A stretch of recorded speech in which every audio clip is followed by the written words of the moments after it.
बात कर लेते हैं हेडेक की, माइग्रेन की। जिनको हेडेक अक्सर होता है, जिनको माइग्रेन अक्सर रहता है, उनको पता है ये क्या है, कितनी भयंकर प्रॉब्लम है। तो उस वक्त कुछ नहीं सोचता, किसी भी तरह से दर्द खत्म हो जाए। और इसके लिए हमने आपको टेम्परेरी रिलीफ के लिए कुछ ना कुछ सोल्यूशन भी दिया हुआ है आज से पहले।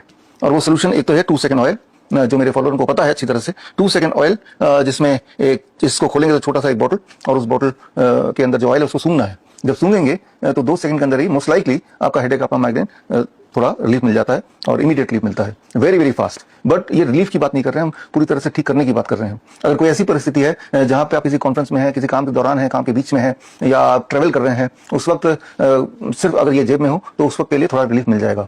ये मैं इसलिए बोल रहा हूँ क्योंकि नॉर्मली आप टैबलेट लेते हैं, गोलियां लेते हैं, पैरासिटामोल वगैरह लेते हैं, तो आपको ये पता होना चाहिए कि पेन किलर से अगर आप हेडेक और माइग्रेन को कम करेंगे तो उसके एवज में आपका acute liver failure, acute kidney failure हो सकता है या हो जाता है। यानी कि रातों रात किडनी और लिवर खत्म, एकदम से खत्म, राइट। तो या फिर कैंसर हो जाता है या अल्सर हो जाता है। तो जाहिर सी बात है कि एक दर्द को खत्म करने के लिए एक और बड़ी बीमारी वेलकम करना कोई अच्छी बात तो है नहीं। तो कभी भी पहली बात कि पेन किलर का सेवन ना करें रातों रात। हम तो ये देखते हैं अचानक किडनी फेल, अचानक लिवर फेल, बल्कि दुनिया में 50% जो लिवर फेलियर के पेशेंट्स हैं उनका सिर्फ एकमात्र कारण है, दैट इज पैरासिटामोल कंजम्पशन। और तो करना क्या है नेक्स्ट, ये 2 सेकंड ऑयल, ये मैंने पहले ही बताया है। लेकिन इससे अच्छा सोल्यूशन क्या है, फोकट का सोल्यूशन क्या है, जो लाइफ लॉन्ग आपके साथ चलेगा और आपके हेडेक को, आपके माइग्रेन की प्रॉब्लम को पूरी तरह से ठीक कर लेगा। और उसका सोल्यूशन है water as medicine. Water as medicine number 1 सबसे इंपॉर्टेंट बात जो आपको याद रखना है वो ये कि जब आपके बॉडी में हाइड्रेशन की कमी होती है तभी हेडेक और माइग्रेन होने के चांसेस बढ़ जाते हैं। यानी कि आपकी बॉडी को हाइड्रेट रखना है। बोलने का मतलब है कि अगर आप उनमें से जिनको अक्सर हेडेक, अक्सर माइग्रेन रहता है, तो अपने आप से पूछिए क्या मेरी पानी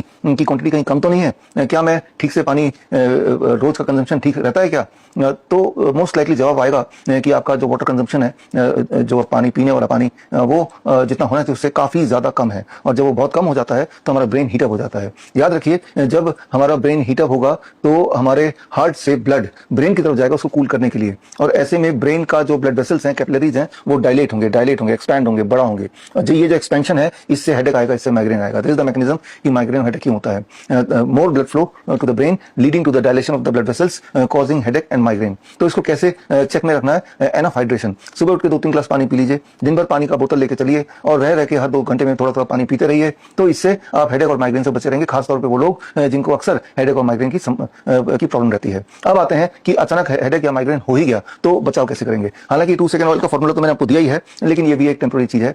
परमानेंटली और बिना किसी पैसे से कैसे इसको क्योर करें, ठीक कैसे करें, how to get relief without damaging the body, fastest, safest and evidence based. तो यहाँ पे ये समझना होगा कि जो कारण है most likely it is dehydration. तो जैसे आपको पहला सिम्टम आए हेडेक का या माइग्रेन का, जैसे आपको दर्द का पहला सिम्टम आए, आपको उसी वक्त, अगर आप छोटे बच्चों में 2 ग्लास पानी पी लेना है, और आप अगर एडल्ट हैं तो 3 ग्लास या फिर 4 ग्लास तक पानी पी लेना है। फटाफट जब पानी पिएंगे तो मोस्ट लाइकली आपका हेडेक और माइग्रेन वहीं पे हॉट होगा, और वो और तेज नहीं होगा, धीरे धीरे ठीक हो जाएगा। तो वाटर एज मेडिसिन, कि माइग्रेन ना हो, hydrate yourself as much as possible. और हेडेक हो ही गया तो फटाफट आपको जहां पानी मिले आप धड़ाधड़ पानी पीते रहिए 3 ग्लास 4 ग्लास। और साथ ही साथ एक्सपेक्टेडली आप देखेंगे कि आपका माइग्रेन या हेडेक वो कम हो रहा है। ये तो हुई दूसरी बात। पहली बात मैंने बताया, दूसरी बात वाटर पानी बताया, तीसरी बात हो सकता है कि इसके बाद भी आपका हेडेक बना हुआ है, माइग्रेन बना हुआ है। तो आप क्या करेंगे। तो अब फास्टेस्ट तरीका क्या है आपके हेडेक या माइग्रेन को खत्म करने का उसी वक्त। तो फास्टेस्ट तरीके के लिए आपको ये समझना होगा कि आपका जो ब्रेन के जो कैपिलरीज हैं, जो एक्सपैंड हो गए थे, डायलेट हो गए थे, अगर उन कैपिलरीज को हम कंस्ट्रिक्ट कर पाए, यानी कि ब्रेन के कैपिलरीज को दोबारा कंस्ट्रिक्ट करना, और एट द सेम टाइम आपके जो पैर के जो काफ मसल्स हैं, जिन्हें पिंडली बोलते हैं, उनके ब्लड वेसल को एक्सपैंड करना। यानी कि दोनों चीज साथ साथ अगर कर पाते हैं, काफ मसल्स के ब्लड वेसल्स को एक्सपैंड करना, डायलेट करना, और ब्रेन के ब्लड वेसल को कंस्ट्रिक्ट करना, constriction of the brain blood vessels and dilation of the calf muscles blood vessel. अगर ये दोनों चीज एक साथ हो जाए कि एक तरफ आपका काफ मसल्स के ब्लड वेसल डायलेट हो रहे हैं और साथ ही साथ उसी वक्त आपके ब्रेन के ब्लड वेसल कंस्ट्रिक्ट हो रहे हैं, अगर ये दोनों चीज साइमल्टेनियसली होगा तो that will reduce the migraine and headache, that will reduce your pain. तो इसको कैसे एकम्प्लिश करना है। एकम्प्लिश करने के लिए पहला तो मैंने बताया कि हाइड्रेशन तो करना ही है, 2-3 ग्लास या 3-4 ग्लास पानी तो पी लिया, उसके बाद भी आपका हेडेक खत्म नहीं हो रहा है, तो यानी कि ब्लड वेसल को कंस्ट्रिक्ट करना पड़ेगा और काफ मसल के ब्लड वेसल को एक्सपैंड करना पड़ेगा। इसके लिए इमीडिएट रेमेडी क्या है, जो साइंटिफिकली प्रूवन है, वो क्या है, वो मैं आपको बताने लगा हूं कि आपके पैरों के, आपके काफ मसल्स के ब्लड वेसल को डायलेट करने के लिए, जैसा मैं पहले भी आपको बताता आया हूं, उसके लिए फास्टेस्ट तरीका है, आप ये देख रहे हैं, ऐसा एक ड्रम ले लीजिए, ऐसा एक घर में बाल्टी होता है, बाल्टी ले लीजिए, उस बाल्टी में गर्म पानी भरिए। गर्म पानी का टेम्परेचर कितना होगा? लगभग 42 डिग्री सेल्सियस। 42 डिग्री सेल्सियस है कि नहीं? आप एक थर्मोमीटर खरीद कर रख लीजिए।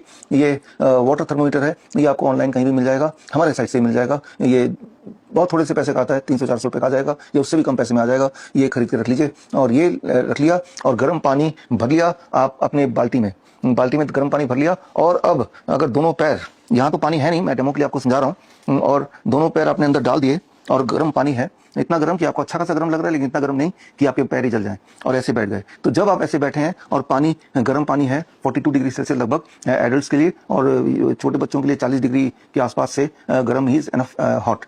तो इस तरह से आप बैठ गए। अब ऐसे जब बैठेंगे, गर्मी जब लगेगी आपके काफ मसल्स को, तो काफ मसल्स के ब्लड वेसल विल डायलेट, वो डायलेट होंगे, राइट। अब एक काम बाकी रहता है, आपके ब्रेन के जो ब्लड वेसल्स उनको कंस्ट्रिक्ट भी करना साइमल्टेनियसली। वो बड़ा आसान है। उसके लिए आपको ऐसा एक भगोना लेना है, जैसे मेरे पास है, और इसमें ठंडा पानी, बर्फ वाला पानी भर देना है। भर के ये टॉवल लिया, और टॉवल में वो सोक कर दिया। इसमें अभी फिलहाल नहीं है, लेकिन आपको डेमो के लिए बता रहा हूं। आपने सोक कर दिया, सोक करने के बाद आपने टॉवल को अच्छी तरह निचोड़ लिया। निचोड़ने के बाद फिर इस टॉवल को, जो कि गीला है और ठंडा भी हो गया है, इसको अपने सिर पे आपने बांध लिया। सिर पे आपने इस तरह से, जैसे मैंने लगाया, ऐसे लगा के आपने छोड़ दिया, राइट। ठीक से लगाना पड़ेगा, ये लाइक दिस। तो अब ये जो आप देख रहे हैं, और पानी भी आपने 3-4 ग्लास पी लिया है। तो this is, you have to do it for 15-20 minutes, 20 minute मान लीजिए। 20 मिनट तक जब ये करेंगे, तो उम्मीद ये कर सकते हैं कि आपका capillaries in the brain it will constrict, because यहाँ ठंडा लग रहा है, एंड जो काफ मसल्स के जो ब्लड वेसल्स है, it will dilate, and simultaneously आपने अपने आप को हाइड्रेट कर ही लिया है। तो आप उम्मीद कर सकते हैं आपका माइग्रेन और आपका headache it will halt, and the headache will subside, the pain will subside. तो ये इस तरीके से जब करेंगे, तो ना केवल उस वक्त आपको रिलीफ मिलेगा, मोस्ट लाइकली जब भी कभी दोबारा भी होगा, तब भी यही अपनाइए। तो इससे ये होगा, आप उम्मीद कर सकते हैं कि धीरे धीरे आप देखेंगे द फ्रीक्वेंसी ऑफ माइग्रेन वो भी रिड्यूस होगा। धीरे धीरे आप ये देखेंगे द इंटेंसिटी ऑफ माइग्रेन वो भी रिड्यूस होगा। यानी कि जब भी कभी दोबारा माइग्रेन हो, वो उसकी फ्रीक्वेंसी काफी कम हो जाएगी। अभी अगर हफ्ते 10 दिन में एक बार होता है, तो महीने में एक बार होगा, और अभी अगर बहुत इंटेंस रहता है, तो इंटेंसिटी भी थोड़ा कम होता रहेगा। तो ना केवल ये उस वक्त के लिए रिलीफ दे रहा है, बल्कि एक लॉन्ग टर्म के लिए भी आपको बेनिफिट कर रहा है।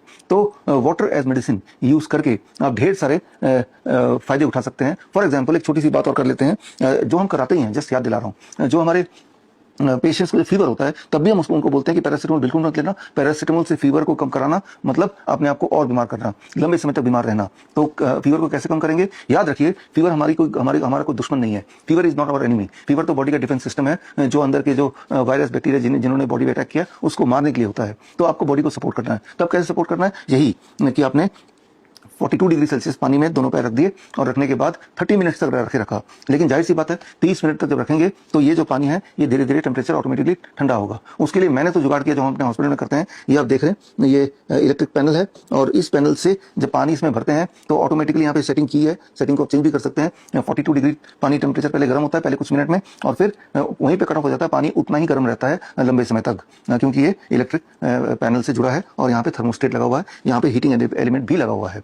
तो इस तरह से ऑटोमेटिक सिस्टम है। ये ऑटोमेटिक सिस्टम हमने अपने हॉस्पिटल के लिए बनाया। कुछ पेशेंट्स इसको खरीदते भी हमसे, लेकिन आपको जुगाड़ करना है। जुगाड़ कैसे करना है? एक बाल्टी ले लिया, एक और बाल्टी साथ में रख लिया, और उस बाल्टी में 50 डिग्री सेल्सियस पानी रखा, बेहद गर्म, और हर 5 मिनट में एक मग पानी यहाँ से बाहर फेंका, और एक मग पानी यहाँ से ज्यादा गर्म पानी वाले बाल्टी से इसमें रिप्लेस किया। इससे टेम्परेचर थ्रू आउट 30 मिनट करीब 42 डिग्री के आसपास मेंटेन रहेगा। तो इस जुगाड़ से भी आपका काम चल जाएगा। तो फीवर में भी ये टेक्निक जो है काम करता है। बीपी को घटाना हो, तब भी यही वाला टेक्निक काम करता है। इस टेक्निक में आधे घंटे में करीब 10 से 20% बीपी डाउन हो जाता है। जब किसी का बहुत हाई बीपी होता है, तब भी हम यही कराते हैं। किसी को स्ट्रेस हो, किसी को वीकनेस हो, तब भी ये काम करता है। और कोई लोग इतने वीक हैं कि इस तरह बैठ नहीं सकते, तो बैठने की जगह वो लेट सकते हैं। यानी कि बेड के बाहर ये पैर ऐसे बाल्टी के अंदर है, और खुद बैठ के ऐसे सारे ऐसे पूरा लेट सकते हैं। यहाँ तो खैर चेयर है, लेकिन अगर बेड होता तो मैं लेट के दिखाता। ऐसे करके लेट गए, और बाहर पैर हैंग कर रहे हैं, और कोई और साथ में जो हेल्प करने वाला, वो पानी को धीरे धीरे रिप्लेस कर रहा है। तो इस तरह से बहुत कमजोर लोग भी लेटे लेटे भी इसको कर सकते हैं।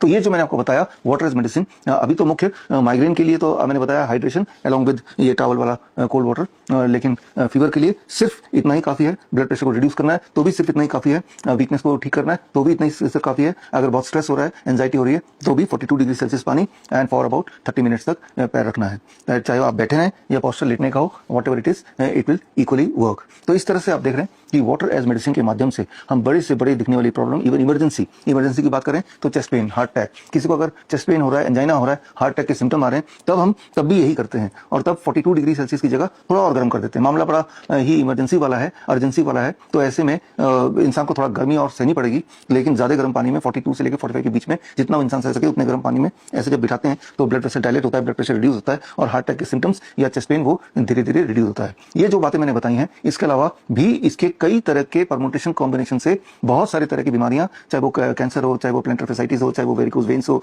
चाहे वो अर्थराइटिस का पेन हो, कई सारे बीमारियों को ठीक कर सकते हैं। आप ये देख रहे हैं कि वाटर एज मेडिसिन से बहुत ही सिंपल तरीके से, safest, fastest and evidence based तरीके से आप अपने आप को घर बैठे ही ठीक कर सकते हैं। और यही मैं आपको बताता आया हूं कि बड़ी से बड़ी दिखने वाली बीमारी का आसान से आसान इलाज अक्सर घर पर ही हो सकता है। इसीलिए हमारे पूरे देश में करीब 550 के आसपास doctor BRC clinic at the rate home है और देश के अलावा भी 11 देशों में doctor BRC clinic at the rate home है। लाहौर की गलियों से लेकर लंदन के स्ट्रीट तक। अभी आज से 3 दिन पहले मैं मलेशिया में था। मलेशिया में भी क्लांग में, कोलमपुर में doctor BRC clinic at the rate home start हो गया। इसका मिशन ही ये है कि इस क्लिनिक के माध्यम से हम आपको ये समझाएं कि बड़ी दिख रही है दिक्कत, लेकिन आप थोड़ा एजुकेट हो जाएंगे, हमारे मॉनिटरिंग में रहेंगे, तो ये सारी चीजें बिल्कुल मुफ्त है और घर पे ही की जा सकती हैं और बहुत इफेक्टिव, बहुत पावरफुल है। End of course evidence based तो है। ये एविडेंस इस किताब में आपको काफी सारी चीजों पर मिल जाएंगी। तो खैर, with this I conclude this video. All the best. Thank you. जय हिंद।